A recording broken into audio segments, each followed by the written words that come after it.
Yeah.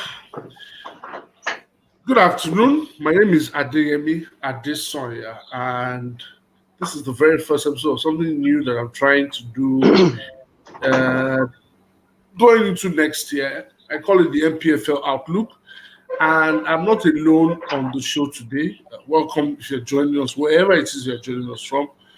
The Nigerian Professional Football League, even though I don't like calling it professional, started a brand new season at the weekend on Sunday, 27th December, after much ado about nothing, after a 9 months layoff, lockdown, and what have you. For some, we're happy that football is back, but for me, I got a bit of criticism last week because I called it a yeye league. But when we go into the issues, I'm sure wherever it is you're watching from, you will probably eventually agree with me that it is a yeye league that needs a lot of help. But as always, I am not alone. I am joined by two very big friends of mine. One is in Lagos, and that is none other than the one we call Ijaya One of Lagos, Olawale Adigun. Wale, welcome to the NPFL Outlook. Yeah, good afternoon. It's great to be here, and this is very interesting. This is nice. This is maiden, right? This is maiden, I believe, and and I think that this maybe even supports what the sports minister was saying a couple of weeks ago, that the NPFL has to be content stupid. It has to be content crazy, because this is content. This is content for the NPFL. And this is something that we should be encouraging more. And it's good to be on this platform once again. Welcome, Wale. I know it will be an interesting conversation. And of course, I'm also joined all the way from the beautiful town of Jos, Plateau State. He's a man that has abandoned us in Lagos and has collected a chieftaincy title in Faraway, Plateau State. I have none other than Deji Ogeyingbo joining us on the main edition of NPFL Outlook. Deji, how are you? I think Deji's frozen. Is okay. I think he's back now. Deji, how are you? I'm good. Yemi, it's great to be here. Good afternoon. Your face is just shining, very fresh. The weather is just the weather is just cold. No. So it's very nice. I like it. Well done. Okay, so let's get into it very quickly. Yeah. Your thoughts, your initial thoughts on what you've seen in week one. Well, even though week one is not done, we still have matches today and tomorrow. Yeah. But your initial thoughts on what you've seen so far. It's been decent, pretty decent, especially on the pitch. I mean, the goals are poured in. And all we want to see goals. It took us, I think, 4 minutes on Sunday to witness the first goal from Wiki.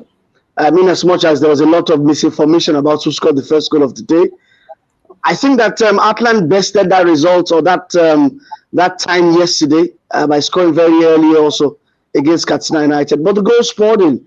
And if you were in Lagos, I mean, I'd love to see MFM because it's been a long time.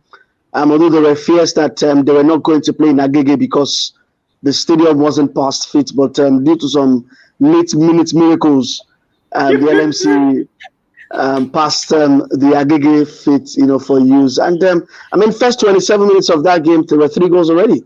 Although there were no goals again, but I mean, it made for good watch. The officiating was decent. Everywhere we asked, for those who monitored the game, the journalists.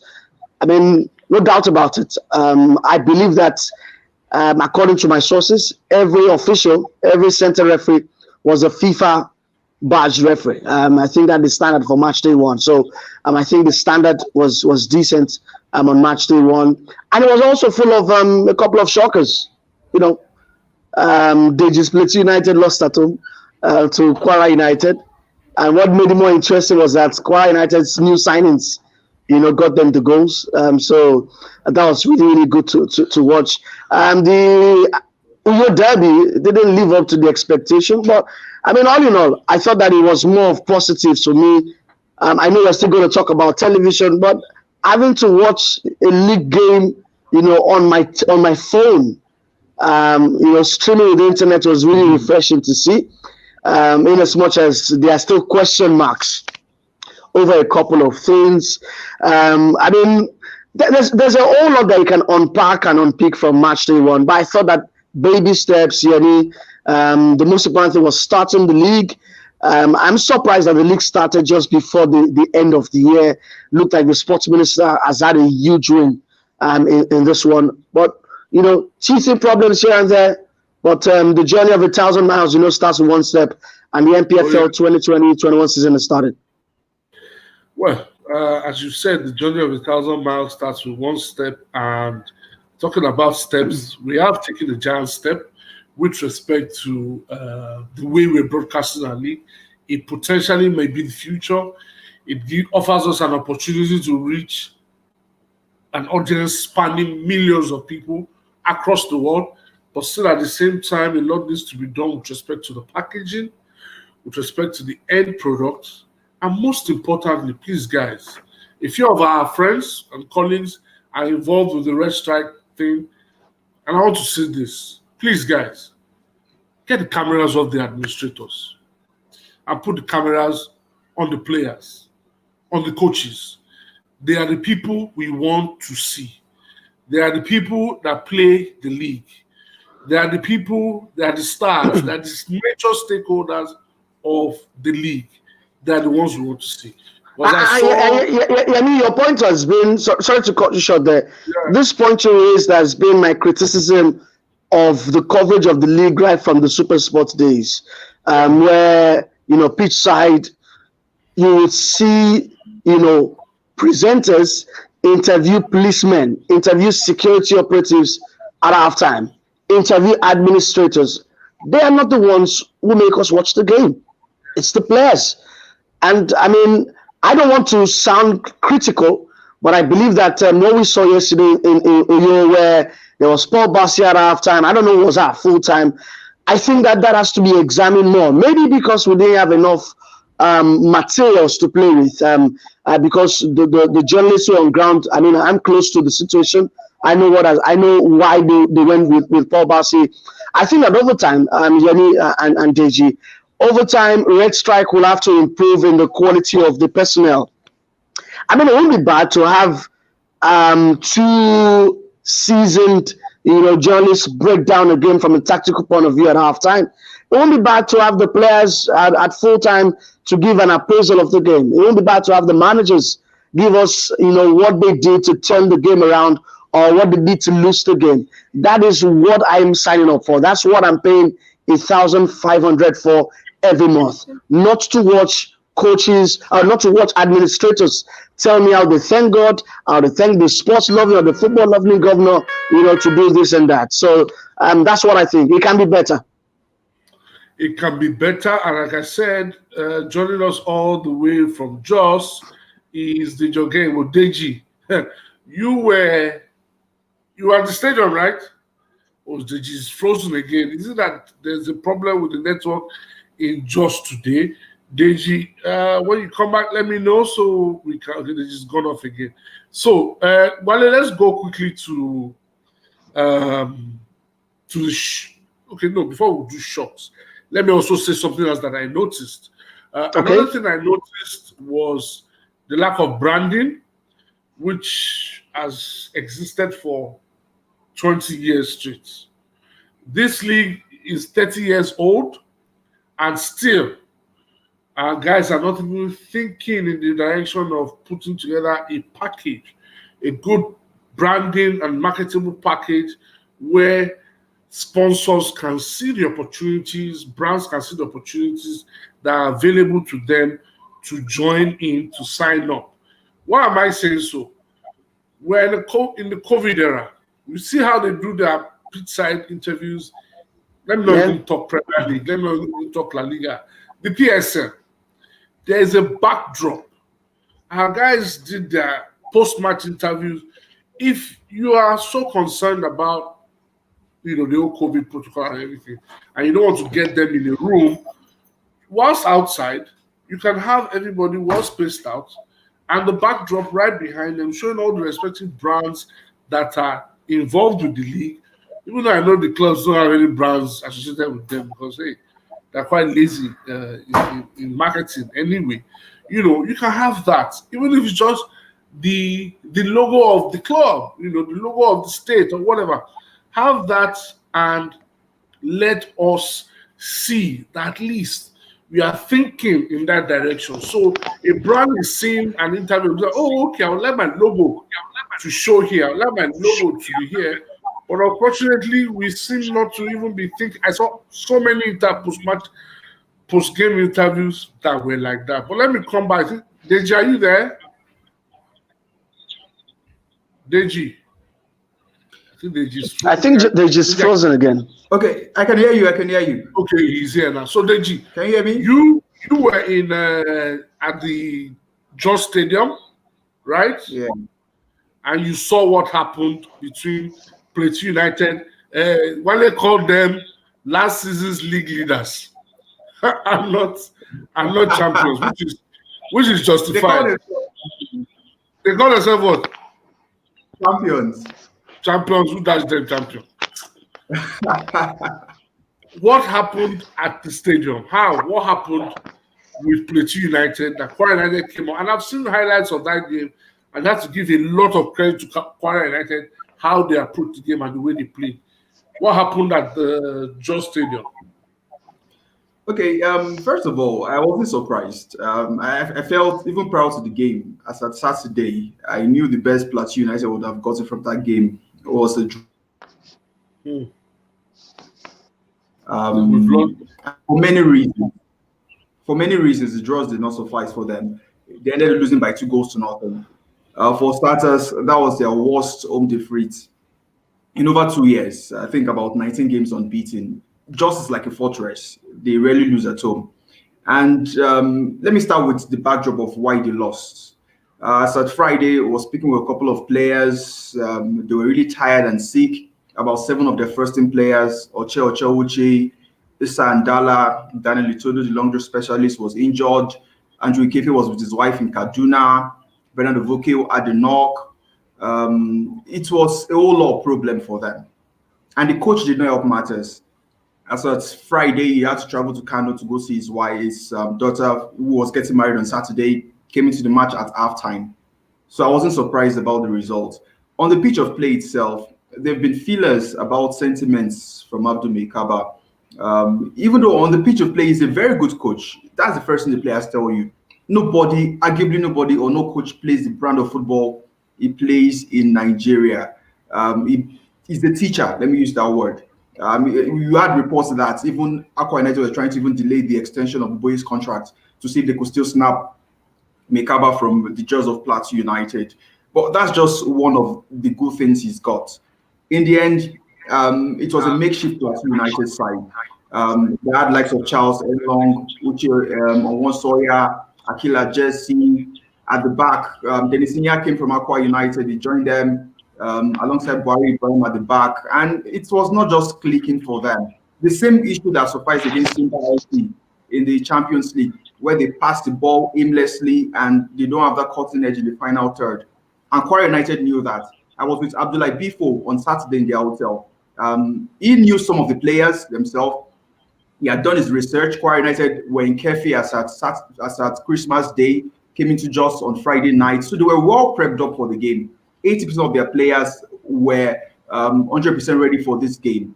Plus, this was not the same Kwara United we knew from last season where they struggled with relegation. The team, in terms of financial remuneration, they've done well for themselves. Imagine their striker, Michael Owano, who just signed last season for the second time, got a sign-on fee of over 2 million naira. Got that on Saturday. So they were well motivated. They still pay sign-on fees?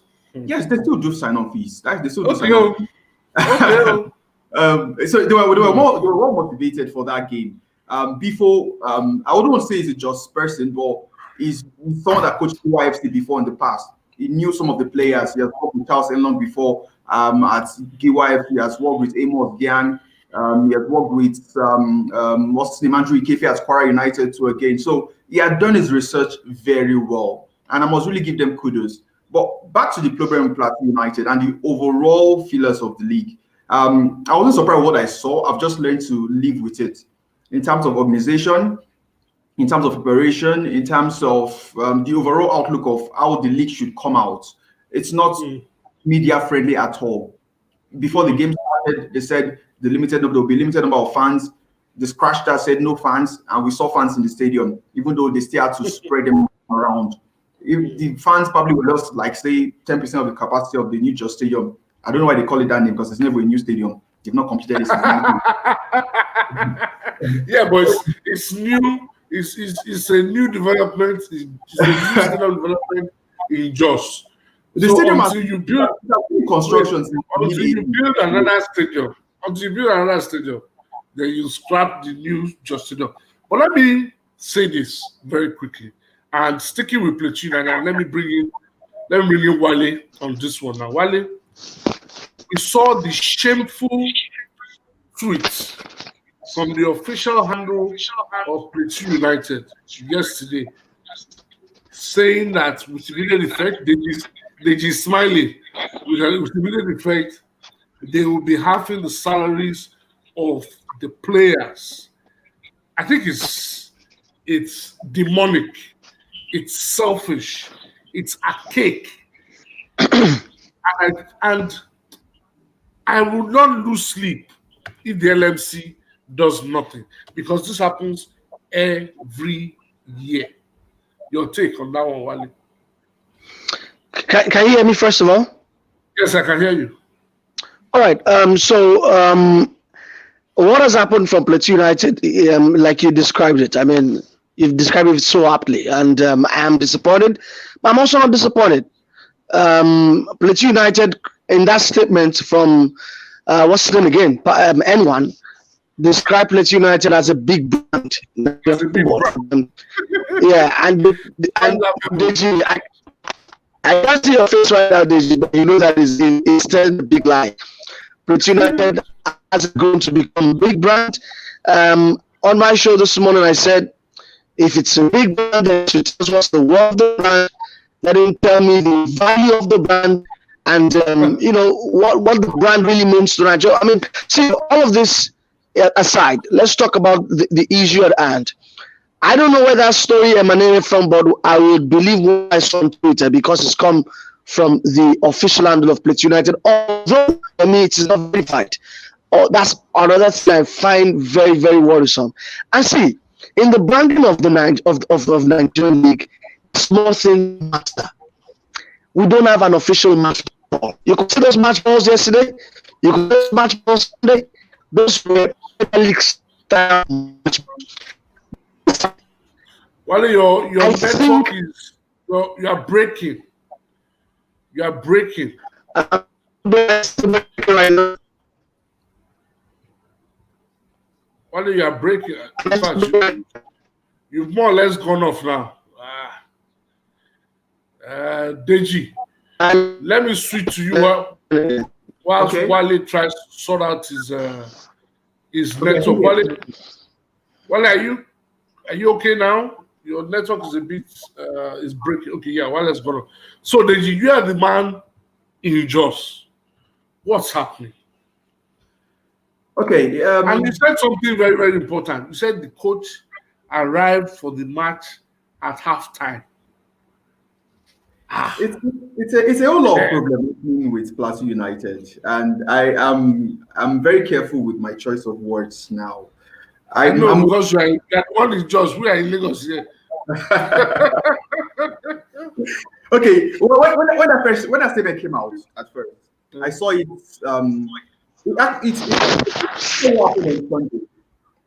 After what happened on Sunday, I was with general manager Pius N1.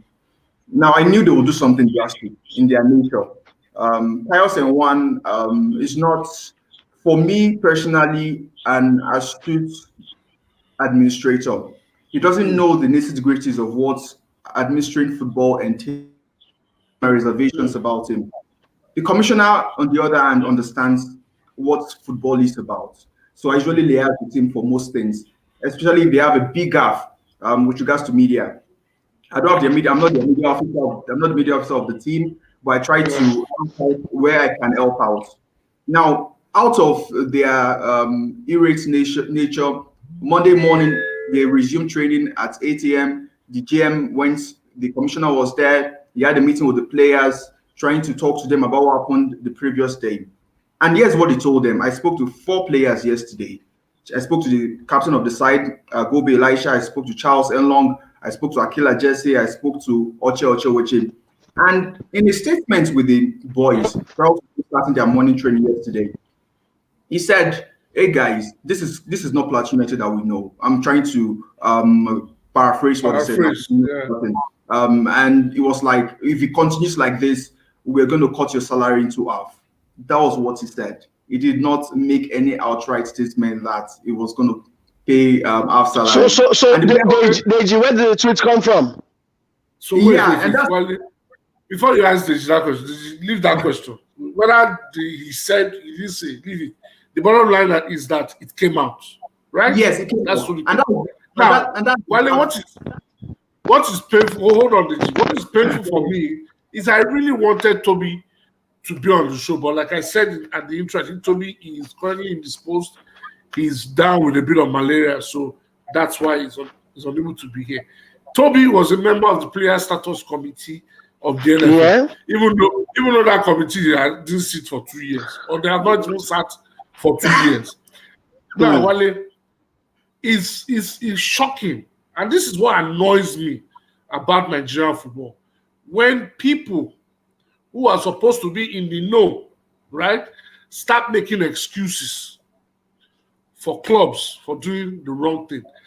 I saw somewhere the excerpt of some of the contracts that our players signed, and it was stated there that issues related to performance will be addressed by either sack, suspension, cutting of salary, and so on and so forth. And I'm like, in 2020, you can't do that. A player is what is his wages. You pay him his money, even if they lose all the 13 games in the season. You pay him his money. That is why, and you say, I read somewhere they were saying, go and check what they do in North Africa. I tell you, if you do it to a player, it's just that our players don't realize that they have rights. Our players are always scared that they will victimize them. If I'm the one that revolts here, I probably won't be able to move to another team because they say I'm a troublemaker. But you have your rights. I spoke with 3 lawyers yesterday, and they were like, this contract clause is dead on arrival. That if you carry it to the industrial court, they will throw it out immediately and say that the club don't know what they're doing. But this has been happening for 20 years, at least that I know. It's been happening every year that clubs will say they're cutting your salary. Wale. I mean, you know the good thing about this will test the resolve of the LMC to make the league much more professional. And I like the fact that it has come as early as match day 1. It will be nice to know what the LMC makes of this. It will be nice to know what the framework, the fragile framework of the LMC. It will be nice to know what it makes of this. But once again, you also have to question, what kind of contract are these players signing? Yeah. Do these players even have people? Do they have representatives that take a look at this contract? Okay, so there's also the issue of the economic state of the country, where even if these players are aware of this situation, if they are aware of these clauses, they go ahead to sign because they have no choice. Yeah. And you talked about the player status committee. I'm not even going to finger them in all of this because it's a non-existent body as far as I'm concerned. What happened to the players' union? What happened to APFON? There was division in that body before, but now it has been united. Tijani Babangida and the rest of the guys. What's the name? Addison Jala. They should be the ones in the forefront of ensuring that players, are treated as professionals. And see, these are the things that don't make our league professional. The league has, you have to be professional in every sense. Every player, like you said, is worth his wage. I mean, take a look at Sheffield United. Only 2 points, and the league is halfway mark in the Premier League. Out of an available 45 or whatever. Yeah, 45 points. Out of 45 points. And I'm sure the players receive their wages plus Chris Wilder every time. And like you said, this practice has been on. This is not the only practice. The practice of giving teams, managers ultimatums. Oh, I agree with that. If the manager is not leveling up, you sack him. But with the players, you have to pay them what they're worth. And it's a big shame because this will slide and nobody will do anything. Because Sheikh Dick also knows that this is tradition. This has been happening in the league. And I hope that this can be arrested. And I am disappointed that a club as in quote big as Plateau United. I don't think they're a big club. I don't think they have the stature of Enyimba. I don't think they have the stature of Kano Pillars or Rangers. But gradually they're becoming a big club. Yeah, I mean they've won the Premier League. They've played in the CAF Champions League. Yeah. I think that I'm disappointed that they've gone about this. I mean, Pius N1, has it taken a cut in the salary? That's a very good question, actually. That's a very good question. Then what has told Pius N1 that cutting salaries is correlating to improvement of performance? How does that work? How are they intertwined? I mean, we need to get things straight. And I like the fact that Deji has helped understand the fact that some of these administrators, they are not even fit for purpose. And I think that Pius N1 probably fits the bill. I tweeted on, was it 2 days ago, 2 or 3 days ago, after there was an argument in one group about media officers. And I said that a lack of standards is what inhibits the potential of any organization, industry, or country. And it's because we have lacked standards for so long in sports, especially. That is why our sports is where it is till tomorrow. Continue to drop your comments in the comment section. I have a comment from the NPFL Supremo. He says that Bernard Ovoke said on Instagram Live a few days ago that some players have not been paid for 2 months because of a problem with minimum wage. Can Deji smiling? Can Deji confirm if this is true? Deji, there's problem. Okay. It's ironic that you are one of the very first guests on this show when Plateau United is boiling, where you are. Okay. Yes. What happened? If there is one club that's very obedient with paying salaries, it's Plateau United. Maybe alongside Enyimba, Kano Pillars, Aqua United, and they pay pretty well. And that's why some of the top NPFL players usually like to pitch their tents with this club side. But after their demise, after they got ousted from the continent against Simba, the governor was really livid and he was angry about that. And hold on. What was the governor livid about? The fact that wait now, these guys have been off for 8 months. They lost Did he play any football? It's as if sometimes in Nigeria we always look for magic. They didn't play football. The people that you played against have been playing few months ahead of you. Their own league had started. They've been playing. Is it magic? Yes, it's reasons. Proud to that match against Simba, I think on the 28th of November here in Jos. They have played a couple of preseason competitions. They've spent money. They've paid the players all through the lockdown. They played about 3 preseason competitions. They went to Katsina. They went to Umuahia to play one. Again, they came back to Jos, played a couple of friends, discovered a bit of them too again. So worst case scenario, it was looking at a draw there. The last time Plateau United played a CAF Champions League game in Jos against Eden Sports of Cameroon, when Boboy was still the manager of the side, they won about 4 goals to nothing.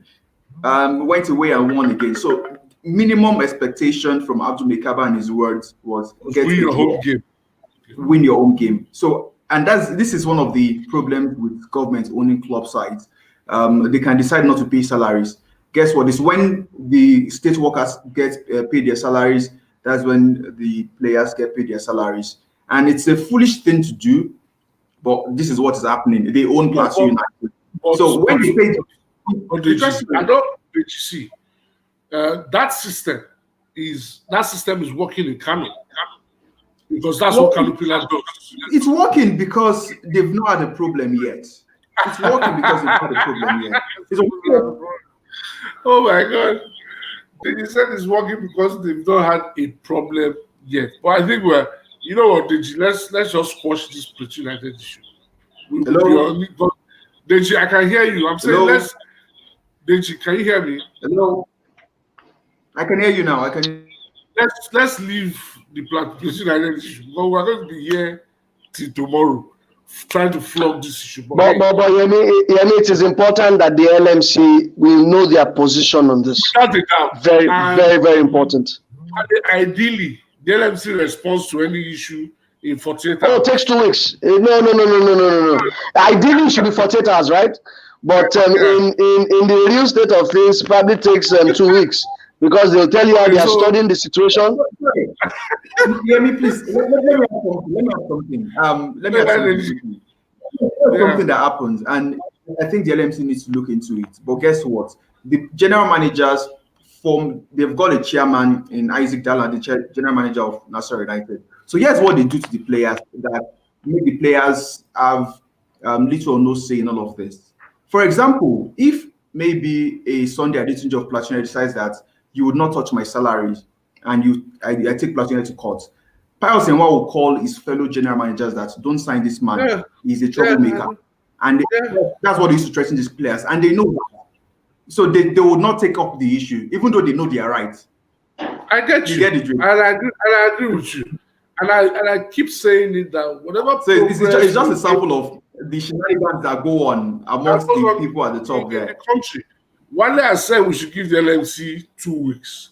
2 weeks is latest 12th of January. Abiwale? Yeah. 12th can I wager some small money that come 12th of January, the LMC won't have said anything? They won't say jack shit. No, they won't say anything. I'm trying to cause. They won't say jack shit. But you know what? I've said it before and I'll say it again. In an ideal world, Shehu Diko would have been fired by now as LMC chairman because a lot of nonsense has gone on in the NPFL under his watch that he continues to do all sorts. But it's all right. Ours is to see the problem. Ours is also to profile solutions. Now let's go to the pitch. Let's leave the controversy on one side. Let's go to the pitch. Outside Kwara United's fantastic performance in Jos, MFM winning at home, Kano Pillars went away and got a draw. We saw the drab Uyo, Akwa Ibom derby. Jigawa Golden Stars won at home. I think Jigawa are playing in Kano, if I'm not mistaken. Yeah, it was game ended 1-1 actually. Ended 1-1. No, Jigawa beat Sunshine. Jigawa beat Sunshine, yeah. 1-0. Yeah, it's Kano Pillars that ended 1-1. Now, is there any other result that stands out for you guys? Why don't you go first? So I like Dakada. I like Dakada. I like the Dakada result. They lost a lot of players. I mean, about 6, 7, 8 first team players left the side, and they looked solid. Left because... I mean, at halftime yesterday, the pitch side presenter Jide Guerrero was asking Paul Bassi that about 10 players, joined Akwa United, and he was saying, "See, we don't let players go. We only when their contract, we cancel their contracts and whatever if they are not performing well." I'm like, wow. I mean, how does this man, a journalist, says that because players are not performing, you cancel their contracts? Well, not only a journalist, he was in CAF, as high as CAF. Yes. The media committee of CAF. Of CAF, yeah. And he can say that. And I have to add veteran journalist. Much senior senior colleague. But I like the Dakar result. Although the quality of football was really poor, especially on the quality pitch. I mean, yesterday's speech would allow the home team and away team really enjoy their football. But I didn't like what I saw. Ufo don't look like a shadow of himself. I don't know what's going on with Ufo. Ufo had he had the designs of what should be. Let's not even bring up Ufo though. That's a matter for another day. But guys, you realize that Dakar will be playing their home games also at the Godswill Akpabio Stadium too. So that's good news. That's good news for them. Just like Abia Warriors too, I think will be playing in Aba. Yeah, we'll play in Aba. Yeah, yeah. Because for as long as I remember, that pitch should never, ever that pitch in Umuahia should never host a secondary school final. Not to talk of a professional league game. Please keep dropping your comments and we'll take your comments, and at the same time you can see the message scrolling on the screen. If you like the content, please subscribe to the channel, and as well, if you like what I'm doing, you can tip me via the link that you can see scrolling on the screen. So now let's go look forward. We have the Aba Derby happening today. And we have Rivers United against Rangers. So, for this season, if I were going to pick favorites for the season, it's always going to be Enyimba, Caterpillars. Rivers United, because of the business that they did during the off-season.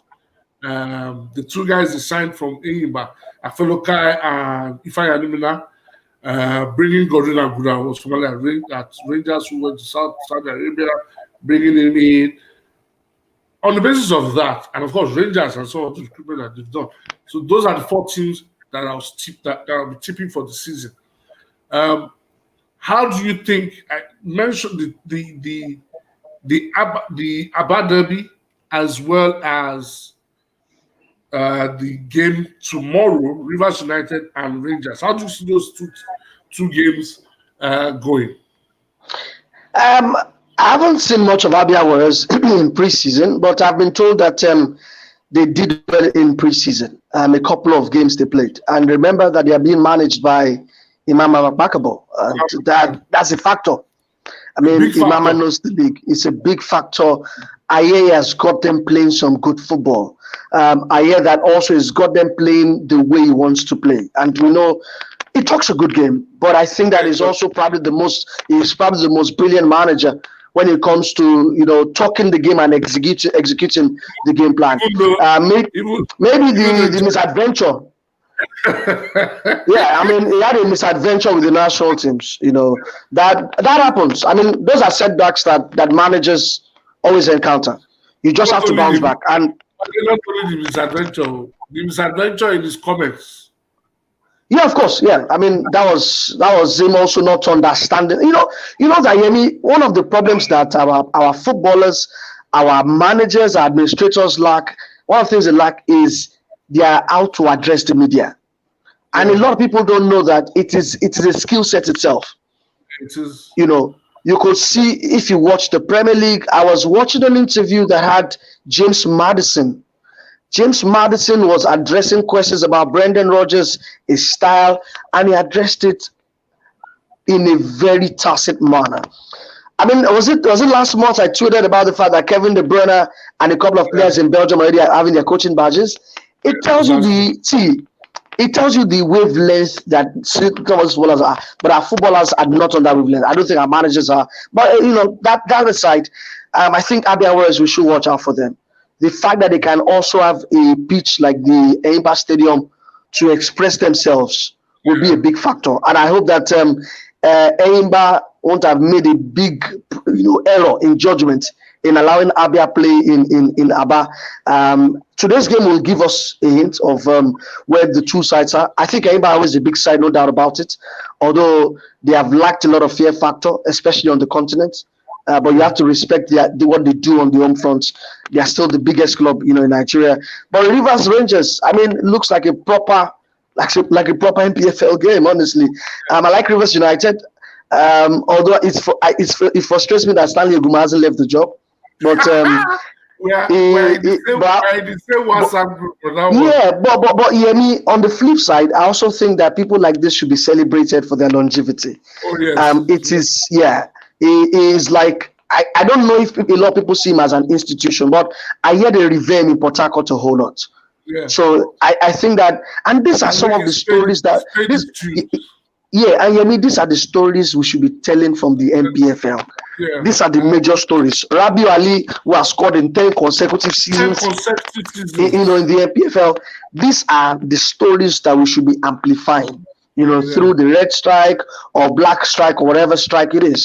These are proper stories. So I think Rivers Rangers will be a very good game. Two sides will love to play football, but Rivers are very high on confidence. I mean, I don't think it was an easy feat going to South Africa to pick that 2-0 win. And I mean, even with the clean sheets in South Africa, and they'll come into this one pump with confidence, and they will realize that every game between now and the 6th of January is a preparatory game for the return leg of that CAF Confederation Cup. So they will take it very seriously. And I think for the first time in a long while, I am really, really thinking hard about Rivers United. Rivers United winning the league. I do remember there was a time. While are you still there? Yes. The wireless network has kind of frozen again. Let me switch to. Wale, are you back? Okay, so let me switch to Deji. So Deji, we seem to have everything we need with respect to knowing the teams, who've done really well and all that. Now, my question is: make your predictions for the season. Who finishes first, second, and third? We don't do top four in Nigeria. So first, second, and third.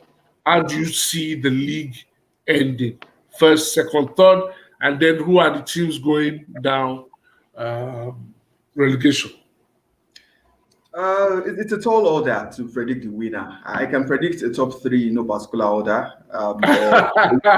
It's difficult because no, not necessarily. I tell people this: the league, winning the league in Nigeria is pretty easy and not so easy. It's easy in the sense that, for example, the day the Lagos State government decides that they want to pump money in the Lagos State team, they will win the league. I can bet you that. If they want to pay sign-on fees and pay salaries of up to $1 million, they will do that. The reason we talk about Plateau United in the last 4 years, Aqua United, Aimba, I think, to an extent, is because they pay good wages, and most of the best players tilt towards that places. And also their managers are on high salaries. I'm tempted to put Wiki Tourist in my top three. Although they lost a match, Abdullah has got the thinking of the governor. Usman Abdullah is one of the coaches in a few coaches. Yeah, from Aimba, he's got a UEFA B licensed coach with him. He's one of the highest paid, about 2.2 million every month. He speaks directly to the governor, so he gets everything he needs. Plus, he's gotten some of the top players from Aimba. Andrew Abalogo has gone to join him. Theophilus Afelokai, Jimmy Ambrose from Plateau United has gone to join him too again. Pretty decent players in this team. Promise Damala is also with him there. I think I'll put him in my top three. I'll also go with Aqua United for their consistency and how Boboye can work magic, which is as true nature of playing football.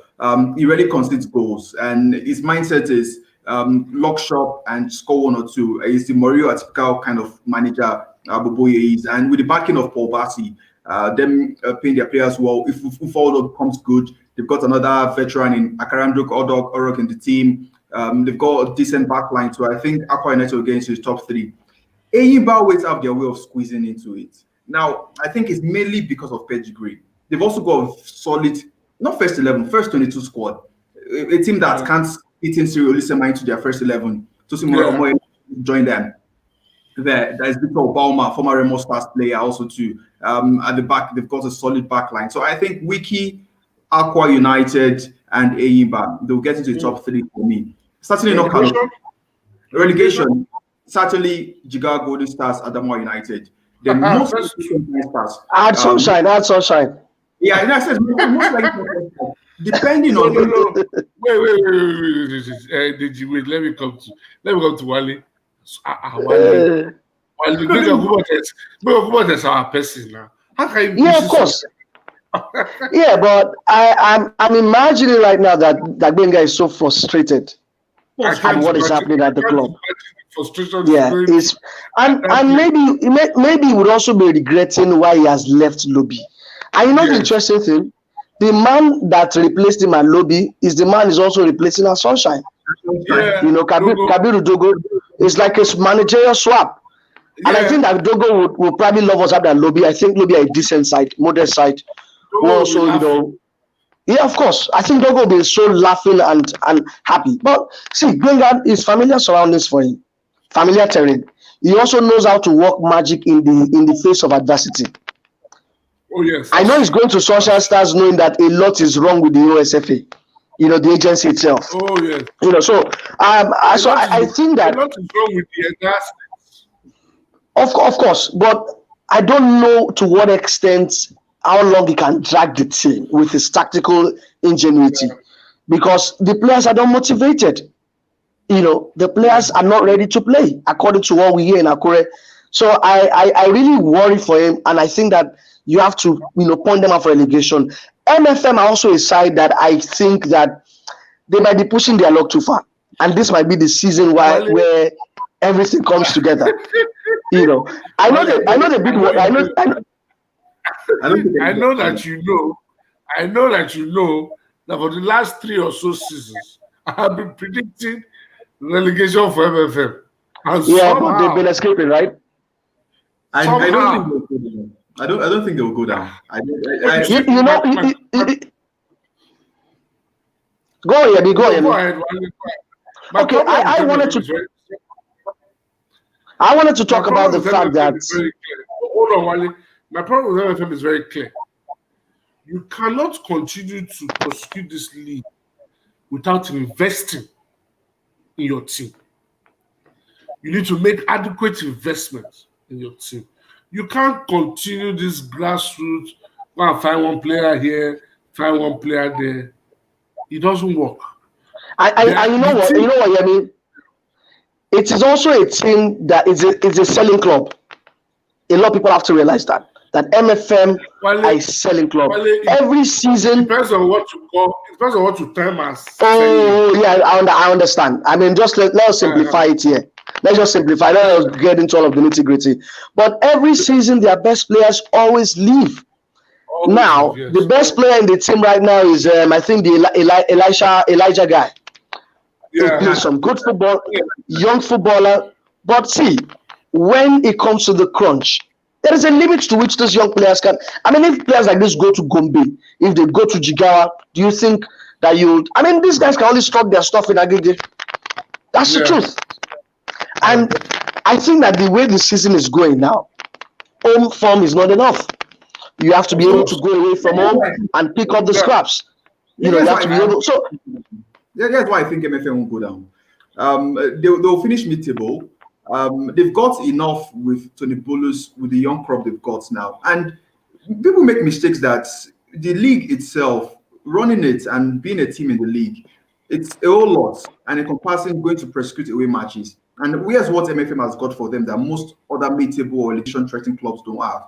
The fact that they've got their welfare taken care of anytime they travel away from home. I mean, the MFM church, if it's Jos, if it's in Gombe, they've made preparations for them. So psychologically, even if they lose away matches, they are well prepared for that. They compensate for matches at home. Compared to a couple of 5, 6 match teams that they are struggling. We had Atlant, they didn't allow them to leave their hotels because they couldn't pay their hotel bills. That was yesterday. wow, Yes, wow. they are still stuck there. So these are some of those That's little matters. breaking news on NPFL Little- Outlook. Breaking news. So little things like this matters, and you don't hear such with MFM. So worst case scenario, they will not win the league, they will not get into the top 4, but they'll finish mid-table. I think they'll do that. And that kind of Elijah kid, I think we should order for him. He's the one that's taken over from what's his name now, Chukwuka Onoa, who did not live up to expectation at Eyimba. He's a fine player. I think the kid He's a fine player. something special. He's a good player, but I saw him last season and I didn't think he had a full grasp. You know, the way Onwa controlled MFM's midfield when he was there. He didn't have a full grasp. At the point, he lost his place in the team. So I still have, my doubts. Players like Akode Elijah, they need owning because they are raw. They need these players, and I think that's it. Another big problem for me with the league is that we are not producing good managers, good coaches that can own talent. Akoni is raw. Akoni, you can see the talent, but he needs proper coaching. He needs. Can you get that at MFM? Can you get it at MFM? That's the big question. And see, in the cycle of a young player, if you go way past that cycle and you don't get owned, you can never be owned again. You've missed it. And he's in that phase right now. So does he have the manager to help him in that phase? That's a big problem for him. But I think that MFM have always been the cat with 9 lives. But this season, I hope that they don't run out of lives. The sunshine starts with doing that's Wale, your top 3. I like Deji's top 3. I mean, he's broken it down really well. But I'll always go with the big boys anytime, any day. I mean, Kano Pillars. I'll go Kano Pillars. They have a foreign manager. They have a French manager, Skokoke or whatever his name is. Let's see what he brings. But Kano Pillars tried, tested, trusted. They win their games at home. That's the manager let me negate that. Coaching recruitment committee selected. Sorry, let me negate that on Kano Pillars. Okay. I feel Kano Pillars are a walking corpse. And here's my reason. They will not get relegated. They will probably finish mid-table. There are so much on the aura of Rabiu Ali, and once things are not working well for him, it runs bad for them. And yes, last season I saw a gem in Awalo Ali who scored about 11 goals last season. Now I think it's a play match they won for them. But this is not the same kind of players that we knew like 4 or 5 years ago, that they paid their players pretty well and they made good signings. They were really shady. I saw their game in Kaduna where they lost in the CAF Confederations Cup. And this is not the same kind of players that blitz past teams. The manager is still trying to understand the whole concept of Nigerian football, and he hasn't gotten a grasp of that. And even last season, they struggled also too. They've still got, what's his name now, Ebuka Obina, the man that came through from the NYC camp in the side. That is Iyima Wagwa, former Lobby Stars player. He's a good player to again for himself. And Rabiu Ali, you can't pick any top-notch player that can get them out of jail away from. I expected them to beat Adamawa United blue-black away from home. Adamawa United, like, literally will probably struggle to get 15 points this season. And when I saw the player the 1-0 in Pantami Stadium against Adamawa United, who are playing away from home, I was like, okay, this is not the same kind of players I know, and they are proving me right. So hopefully they get into the top 5. Certainly they will not get relegated. That one is sure. But so to complete, we have to round up. To complete my top 3. While you complete your top 3. Yeah, I think Rivers United, I'm tipping them. Then Aqua United. I think Aqua United, they have a fine squad. They have a good stadium, and they are a decently well-run club. I mean, everybody's happy. They pay them really well. But I think I'm tipping Rivers United. I've never been so confident about Rivers United in the long run. Well, if I Adamina and Chufere Safaluka are 2 players that I really, really like. If I Adamina learn from the Chinedu Udoji school of defending, and he's been a great servant to the NPFL over the years. For me, in terms of the top 3, I will be sticking out my name for him, but I think that in Victor Boma, if he stays fit, they have a prodigious talent that can deliver goals. I also have, of course, Victor Ladipo, who, Austin Oladapo, sorry. I said basketball. Austin Oladapo, he is my best midfielder in the league. Of course, there's a series of this time. Hopefully, he gets into the team and delivers the kind of performance that he did during the abrupt season from last time out. So Rivers United, yes, Enyimba, and I like Rangers, and I hope that Rangers can do something. But outside chance might just be Abia Warriors because they have Imama and some of the signings that they've made. Relegation, without a doubt, Jigawa Golden Stars, Yeah. Adamawa United. Because I like Ogubote, I'm not mentioning Sunshine, and I wish the man. I think he's he was one of the most underrated coaches on the local scene, but he's somehow built his reputation on what he did at 3SC, going to Rangers to win the Federation Cup, going to Lobby and really doing a decent job, getting them into the final. Was it the final 6 or final 5 we played a few years ago? So I think Gobe United might just be the ones, to go with them. So let me just take comments and then we round up because we've done almost 56 minutes. So, okay. Olumide Alabi was asking, please, what do you think about Sunshine this season relegation? I think we've addressed that. Adiola Adetola says, well done, guys. This is top notch. Thank you very much. Sayo sends us an AOK. Olafemi Ogbo. Why don't we have experts come analyze the games and professional commentators for them because it gives it more spice? That's what we're trying to do with the NPFL Outlook. Adiola Adetola says, good point raised by DG. They are MFM are a very well organized side. Well, I don't know what you mean by well organized side, but if it's about going to the away matches back and forth, yes, they have that lockdown with their satellite branches that they have in churches. Olumide Alabi says that Godwin called Kamara, which is Fidelis Ndichukwu, was former manager of MFM, and his manager at Heartland right now, that he debunked the breaking news that Deji gave us. But then, what will Fidelis say before? Adela Adetola says, kudos Yemi and you have brought on more of this. We definitely will help improve the league in all applications. I enjoyed this picture. Thank you very much, Adela Adetola. And Obo says, and hope Yemi will do team of the week for the NPFL.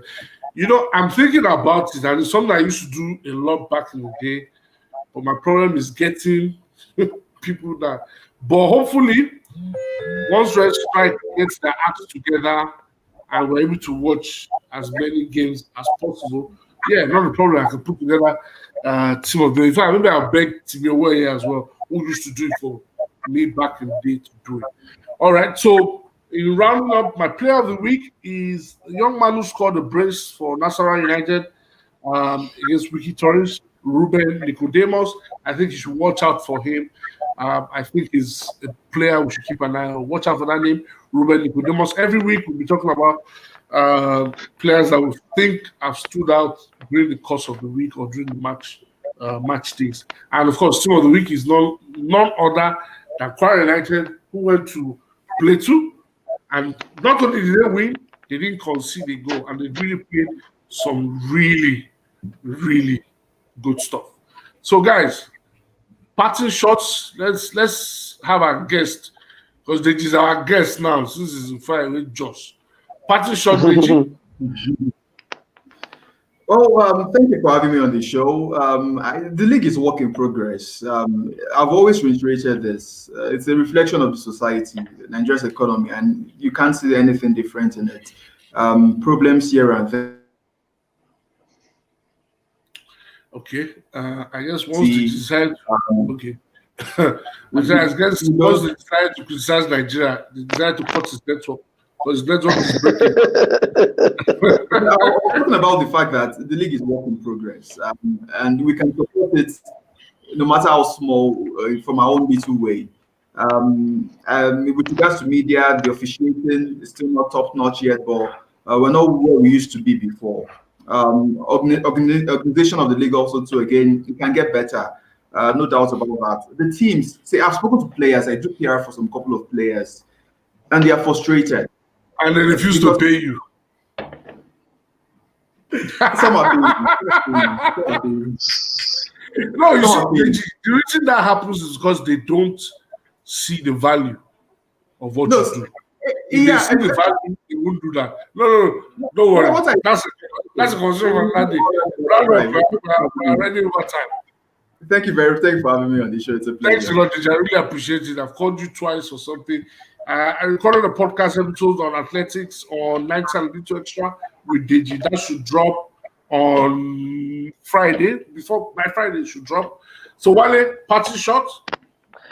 Yeah, I mean, the league has started, and see, this is the future of the league is online, and the reason is because the league has to generate new fans, a new set of Yeah. fans, Yes, it does. and this is a big opportunity, and you can only get that online, and that is why I hope that we can embrace. I hope that internet also gets better.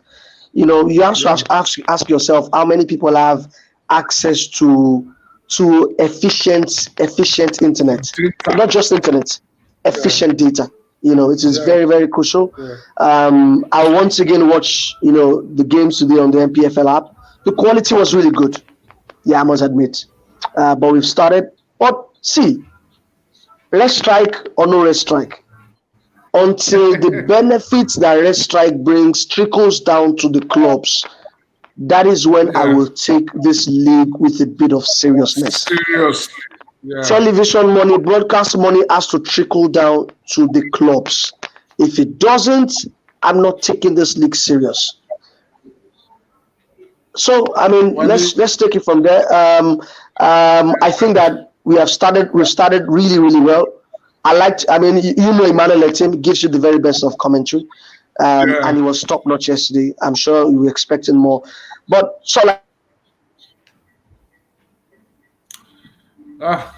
we talked about internet, and Wale spoke about internet. Internet decided to deal with Wale. You see what rest strike happened? let's stop bringing more people. Thank you for having me. I mean, thank you for having me. I have to go. Thank you very much, Wale. So on the final note, Oluwatosi Ibitokun says, sir, please, your comment on production quality, we have commented. It's a work in progress. It will get better. Let's just give them time. Unfortunately, Yemi needs to come back to Sports Cafe on Tuesday. I'm never far away from Sports Cafe. Sports Cafe is my home. I'm never far away from Sports. It's just the traffic to get to Agidigi that discourages me sometimes, but I will try and make a return on Sports Cafe. And finally, watching the NPFL and NTA, we need to do better. Please leave NTA alone. We have red strike now. So, guys, thank you very much for all the comments, for everybody that joined us. Please click on the subscribe button and subscribe to our YouTube channel where you can see all the content that I do and that I put out. Please click on the subscribe button so that once we're going live, you get notified. Also, if you like what I'm doing, if you like the content that I put out, I have my tip account right there scrolling on the screen. You can drop a tip. So I will try to do this every Tuesday for the NPFL as our own way of trying to develop the league and push the league. As I'll try to get in touch with as many colleagues of ours as possible from across the country. Thank you, Deji. Thank you, Wale. Thank you so much for being part of the inaugural and main edition of NPFL Outlook. All right, guys. That's my take. And please stay safe out there. COVID-19 is real. Stay safe, wear your mask, and have a lovely New Year's celebration. Bye for now.